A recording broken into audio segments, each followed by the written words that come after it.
an American economist and a special guest on Make It Clear. Jeffrey Sachs, a professor at Columbia University who was involved in Polish economic transformation.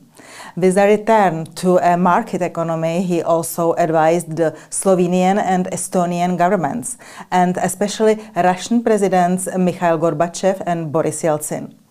Today, he advises the head of the United Nations and is described as one of the world's most influential economists. He is close to the Czech Republic thanks to his Czech wife, Dr. Sonia. Professor Jeffrey Sachs. Professor, thank you for accepting our invitation. Good morning. Professor Sachs, you recently published an article entitled "The Real History of the War in Ukraine." It follows from it that Western leaders and top officials of NATO broke promises made to the Soviet Union and subsequently to Russia regarding the non-expansion of the NATO to the east. At the same time, you stated that the mainstream media in the United States, such the New York Times, Wall Street Journal, Washington Post, and CNN, unfortunately repeated the government spokesman, the lies of US President Joe Biden, and hide history from the public. How do the American media and American academic circle treat you concerning your opinion? Well, they disagree with me by and large, but they're not looking at the real history. So this is a game of narratives right now. The U.S. wants power, and it wants to expand its military empire. It wants NATO wherever it wants, and it's determined to get it to the last Ukrainian. So this is a game of propaganda. This is not serious analysis or serious history that is being discussed in the United States. I think many people in the U.S. do not trust the media or do not trust the government, and they're right. In the spring, you gave an interview to the Slovak TV station TA3, in which you called for the start of peace negotiation. The Slovak Television Broadcasting Authority subsequently evaluated the interview due to an alleged possible violation of the program's objectivity and impartiality. The program was pulled from the Internet archive, and the television eventually terminated its cooperation with the presenter. What do you say to such a procedure in a country of the European Union that describes itself as a democratic? Well, it's like the United States. You know, what is democracy right now? It's a game of narratives and propaganda. So I think it's a shame. It's very sad what's happening right now. And the result is war in Ukraine, in which tens of thousands of people are being killed, actually every month now.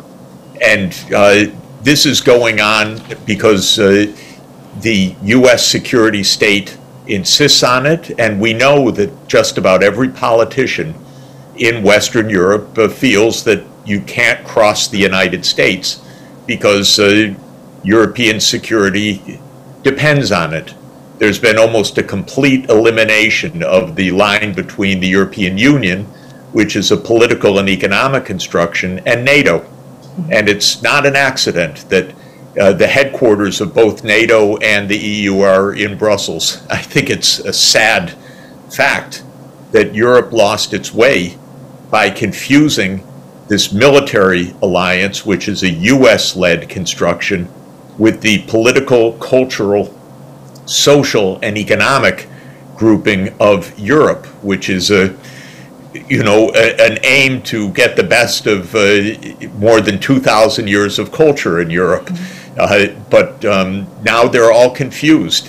And I know that the European leaders simply will not cross the White House. Truly, I don't understand why, because none of this is in Europe's real interest. And many European leaders know better. But they're not talking. And what's happening in the media in Slovakia is happening all over the regions dominated by the U.S. And people are afraid. People are afraid of the United States government. People are afraid of the security state. People say, well, that's where our bread is buttered, or that's where our incomes come from, or that is where our security comes from, so we're not going to cross that. And but it's terrible, because if people would understand recent history, what is this U.S. security state? It's the one that brought 20 years of destruction to Afghanistan. It's the one that brought the Iraq War. It's the one that destabilized Syria. It's the one that destabilized Libya. And it's the one that destabilized Ukraine, by the way. So people should see it with their own eyes. It's too bad. I want my country to do better, but I would have expected other countries to look at the facts as they are. How do you think the conflict in Ukraine is developing, and how will it end? Well, I think Ukraine is getting destroyed. I said at the beginning of this that the United States was going to turn Ukraine into Europe's Afghanistan. What did I mean by that? You know, the United States went into Afghanistan in 1979. President Carter ordered the CIA to start funding the jihadists to try to overthrow the Afghan government. That was 44 years ago. And look at the result. The U.S. turned Afghanistan into a 40-year battlefield. And then one day it just left, because that's also the U.S. way. Same happened in Vietnam and in many other places.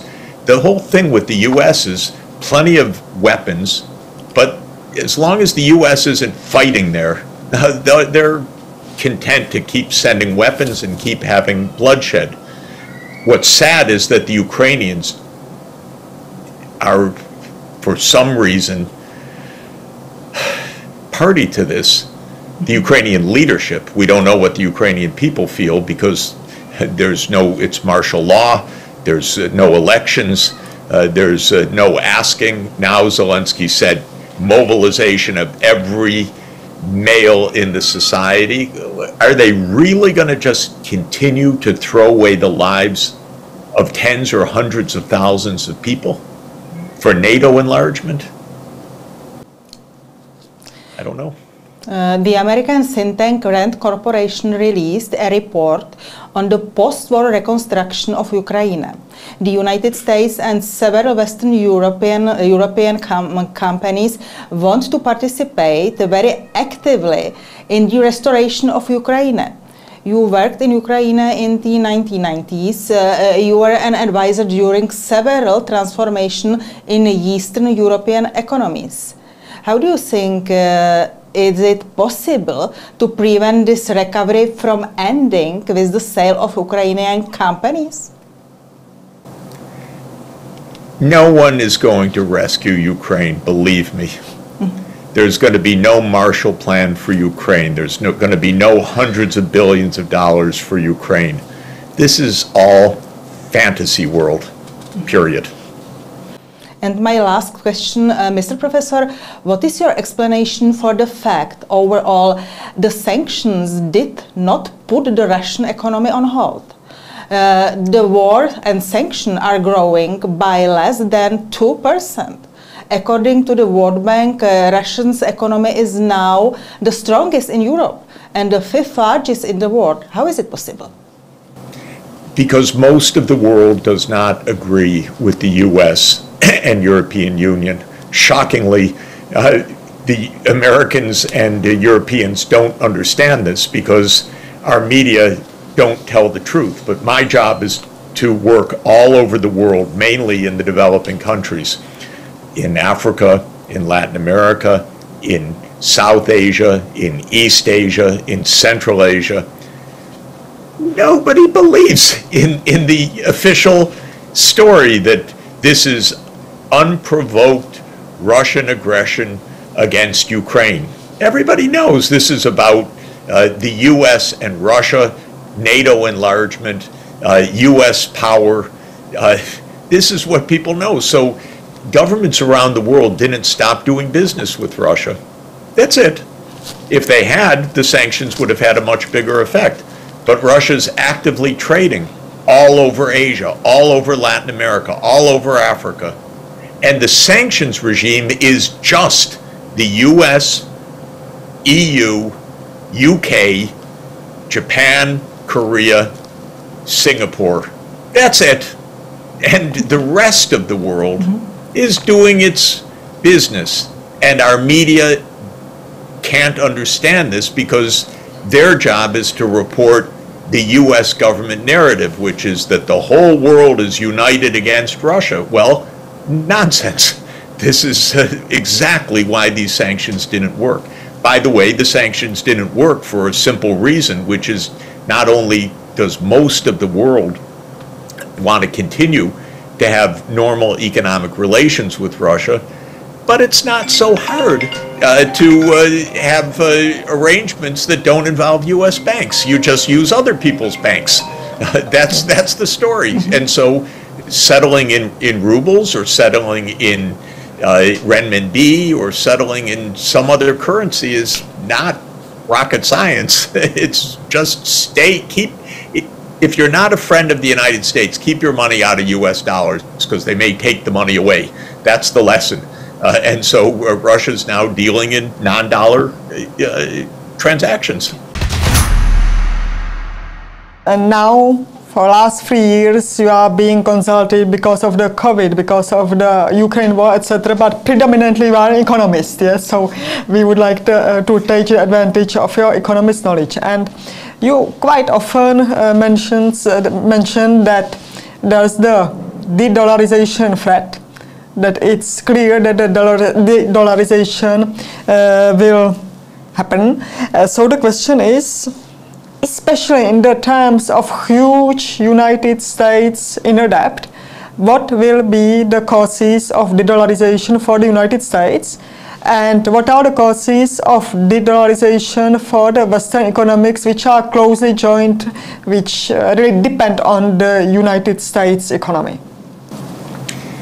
I think there are two different issues for people to understand. One is the so-called real economy, what different parts of the world produce, the technologies that they have, the trade in goods and services, the innovations. And the second is the financial side, how transactions are made, in which currency, in which institutions, banks, or through the internet, and so forth. And the point that I'm making broadly is that on the second dimension, the role of the dollar will diminish over time for two main reasons. One is that it's not safe for any country that is not in good foreign relations with the United States to keep its reserves in dollars, because the U.S. has basically militarized the dollar. If you're an enemy of the United States, the U.S. will confiscate your foreign exchange reserves in Venezuela, in Iran, in Afghanistan, in Russia. So the United States didn't say, oh, we protect the property rights, we may have disagreements, but we protect the property. Quite the contrary. The United States said, we're freezing all of Russia's financial assets. And not just that, quite interestingly, if you're a friend of Putin, whatever that means, I don't know what that means in a court of law, but we're going to take your apartments, we'll take your financial assets, we'll freeze your bank accounts. It's really amazing to me because the United States is supposed to be the place that protects property rights. So the first thing is that lots of governments, especially the governments not friendly with the United States, are trying to find a different way to settle transactions, and they're smart to do so. The second thing that's happening is that the normal way in general of settling transactions, which is through banks, is going to diminish because of digital currencies, because of the ability to have central bank digital currencies. I think this will make a big difference. It's only at the beginning. So it's a little bit hard to say the timing, but I do believe that there will be direct settlements using basically central bank direct settlement mechanisms rather than going through commercial banks, which is much more laborious. But we went through banks for hundreds of years because that was the only alternative. Now with the internet and with all of the paraphernalia around digital finance, we can do it in a much more efficient way.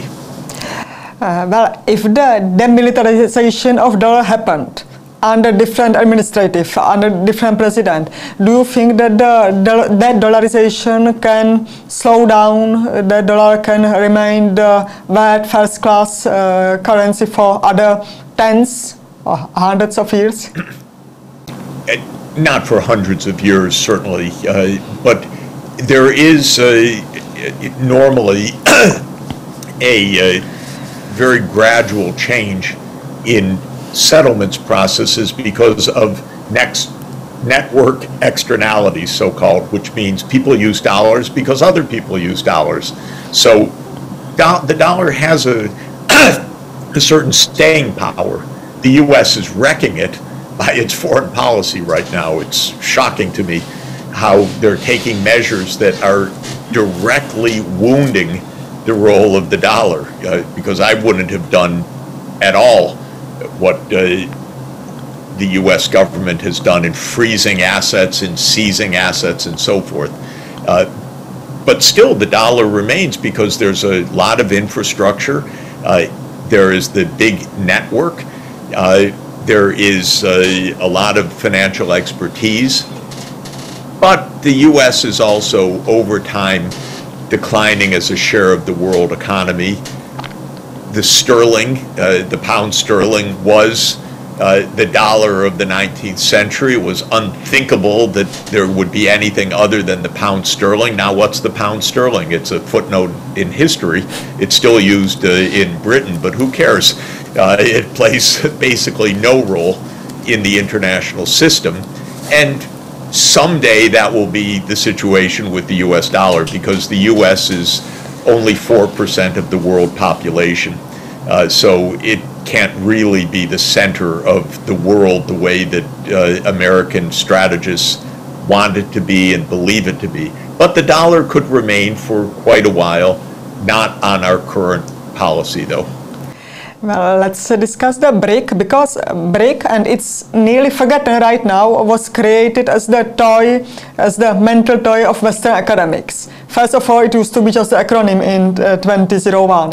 But now it's emancipated, it's strong, it seems to be the new economic integration, and there are some discussions about the enlargement of that. So first of all, do you think that Western academics really intend to create this very self-confidence integration? And secondly, do you think that it can be really enlarged unless it was harmed by the enlargement? Originally, the BRICS was the idea that, boy, there's a lot of good places to invest in a diversified portfolio because you have these emerging economies and they're growing, they're adopting technologies. So it was a Goldman Sachs invention, not a Jeffrey Sachs invention, but the bank Goldman Sachs. It was basically a reflection of the emergence of the emerging markets. But then it became political. The BRICS started to meet with each other: Brazil, Russia, India, China, South Africa. Now, why? Because they had one major thing in common other than being emerging economies, and that was they didn't want the U.S. as the hegemonic power.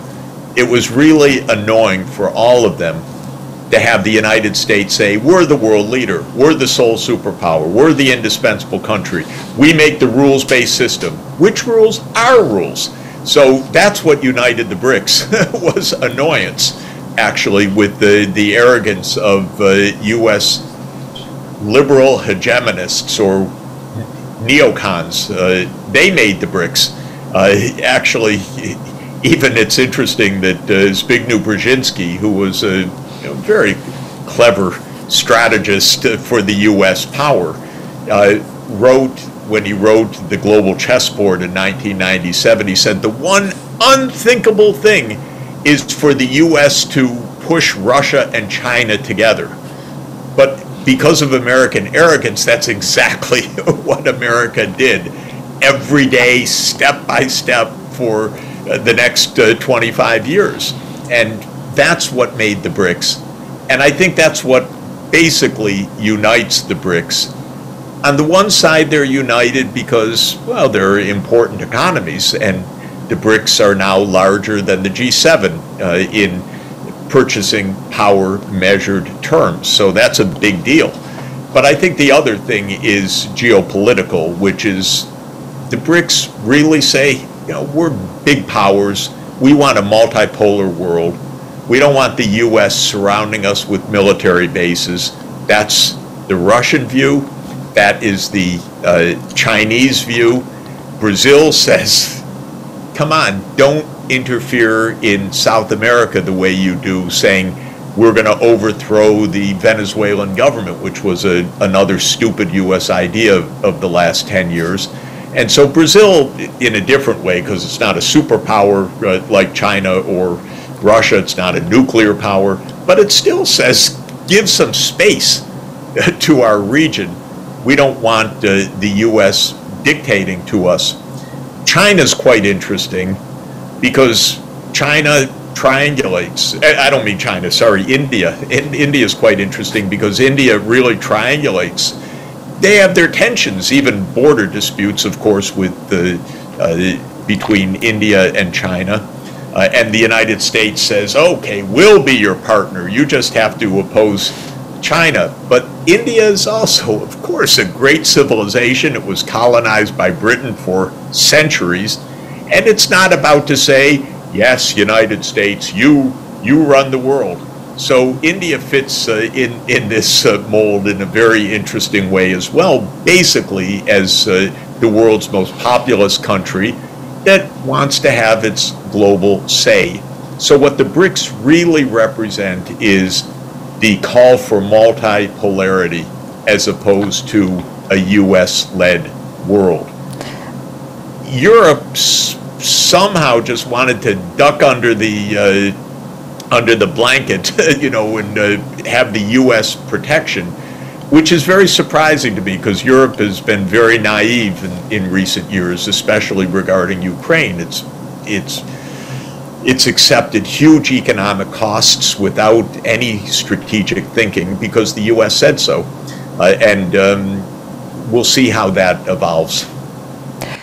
Seen from the West or Western Europe or probably even the United States, the BRICS seems to be nowadays something as the black box. You know, there's minimum of contact between the Western academic sphere and BRICS universities, minimum contact between the Ministry of Finance, central banks, etc. You've mentioned the Goldman Sachs, probably even JP Morgan and the others. Can you see some attempts of infiltration of these old Bretton Woods organizations, old banks, houses, as they wanted to infiltrate the BRICS institutions, the BRICS academic circles, because BRICS now really wants to be the number one. Yeah, so I can't imagine that Goldman Sachs wouldn't try to be in close, deep touch on this process. Well, look, the Wall Street very much has a presence and wants an even bigger presence in China. It wants a presence in India and so on. Russia is another matter because stupidly for the moment all economic connections were lost and cut, which is a shame. I believe they'll come back because you can't just close your eyes and say that a country of 11 time zones and a nuclear superpower doesn't exist, but that's the attitude right now. In fact, there's lots of connection. Where the breakdown is occurring is at the political level.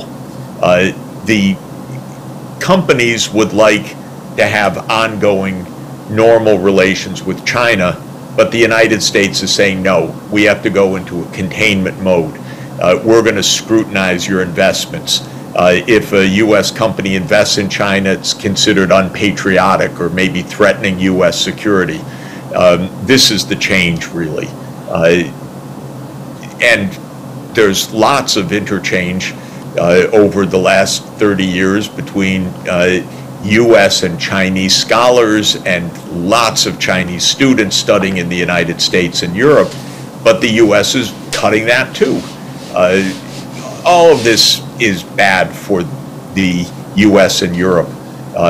All of this fear, protectionism, hostility is an own goal. It's a self-imposed cost, but it comes from this U.S. idea that either we're number one or we're going to fight to stop you from being so powerful, and it's leading to a very tense breakdown of relations that existed and that still exist to an important extent, but are now under a very dark cloud. And so if you have good relations with China, oh, the eyebrows are raised in the United States. What are you doing? Something improper, and so on. And Europe is increasingly playing with this, which is ridiculous because Europe and China are partners in Eurasia. Europe and China have every reason to cooperate with each other, to trade with each other. The Silk routes are not an imaginary idea. They go back 2,000 years, east-west trade. And, but Europe is parroting, or at least Brussels is parroting the US line right now. And the US idea of NATO expanding to East Asia, I have to put as the #1 dumbest idea that I've heard. You know, for NATO to open an office in Tokyo, for example. What are we possibly thinking? And how could Europe, which is filled with such intelligent people, ever go along with this idea? I don't know. Probably the last question. There's a wide discussion about the BRICS currency unit, new currency unit, artificial currency unit. Is there something that the BRICS, as the integration, can get inspired by Europe, by special drawing rights, probably how to avoid the mistakes and the deep errors of them? What should be the design of such unit? I doubt that there will be a BRICS currency anytime soon, but what I do believe is that there will be a non-dollar, non-euro settlements system that the BRICS countries will use. Maybe they'll settle a lot in renminbi, maybe they'll settle in Indian rupees, they will settle some in rubles, they may establish financial institutions with extensive swap lines between the central banks, kind of a quasi-IMF that would help to ensure liquidity among the trading partners within the BRICS and a broader network. But a single currency, I doubt it. One could say, by the way, that there could be something like a BRICS SDR, which is a unit of account, it's a basket, it can serve certain purposes, but it's not really a settlements currency, and it's not really an active transactions currency. So one could imagine something like that, but I don't think we're going to see an actual currency that you can look at or hold in your account that's and use for transactions that's a BRICS currency anytime soon. Maybe I'm out of date and it's going to happen faster, but I think it'll be much more likely that, excuse me, on our phones we'll be able to settle in renminbi, or we'll be able to settle in rupees or reales, rather than a single BRICS currency. Okay. Mr. Professor, many thanks for your time, many thanks for your answers, and good luck. Good to speak with you. Appreciate it. Thanks a lot.